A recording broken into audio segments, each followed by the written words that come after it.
Zee 24 Taas एक पाऊल पुढे। मावळच्या गोळीबारामध्ये ज्या शेतकऱ्यांचा बळी गेला त्यांच्या कुटुंबियांना नोकरी देण्याचं आश्वासन उपमुख्यमंत्री अजित पवार यांनी दिलं होतं। मावळच्या दुर्दैवी गोळीबाराला उद्या 1 वर्ष पूर्ण होतंय, पण अजूनही हे आश्वासन पूर्ण झालेलं नाही। महापालिका या संदर्भामधला चेंडू आता राज्य सरकारच्या कोर्टात ढकलतीये।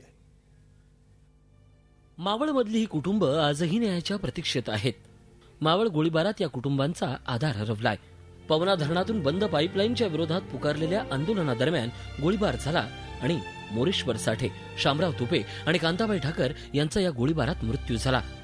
प्रकरण जास्त चिकेल असं दिसताच अजित पवारांनी शेतकऱ्यांच्या कुटुंबियांना नोकरी देण्याचं आश्वासन दिलं। आज वर्ष उलटलं तरी या कुटुंबियांना नोकरी नाहीये।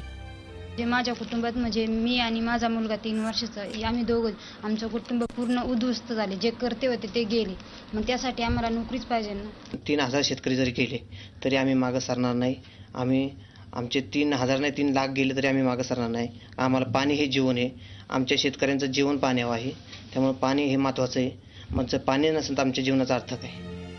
नोकऱ्या संदर्भातला हा प्रश्न आता पिंपरी चिंचवड महापालिकेनं राज्य सरकारच्या कोर्टात ढकललाय। या प्रकरणातील व्यक्तींच्या वारसांना नोकरी देण्याबाबत महापालिकेने प्रस्ताव शासनाकडे पाठवलेला होता। त्यामध्ये काही नियमामध्ये बदल अपेक्षित होता। याबाबतची मंजुरी अद्याप प्रलंबित आहे आणि प्रशासनाकडून पुन्हा याचा पाठपुरावा करण्यात येईल। मावळ गोळीबारात मरण पावलेल्या शेतकऱ्यांच्या कुटुंबियांना नोकरी देण्याचं आश्वासन सरकारनं कोणतीही मागणी नसताना दिलं होतं। मावळ गोळीबाराला वर्ष पूर्ण झालं तरी हे आश्वासन पूर्ण झालेलं नाहीये। पिंपरी चिंचवड महानगरपालिकेनं या मृत शेतकऱ्यांच्या कुटुंबियांना नोकरी दिली तर त्यांचं दुःख काहीसं हलकं होणार आहे। मात्र तेवढेही दया ही पालिका दाखवायला तयार नाही। झी 24 ताससाठी व्हिडिओ जर्नलिस्ट अमोल धर्माधिकारीसह कैलास पुरी, पिंपरी चिंचवड। झी 24 तास एक पाऊल पुढे।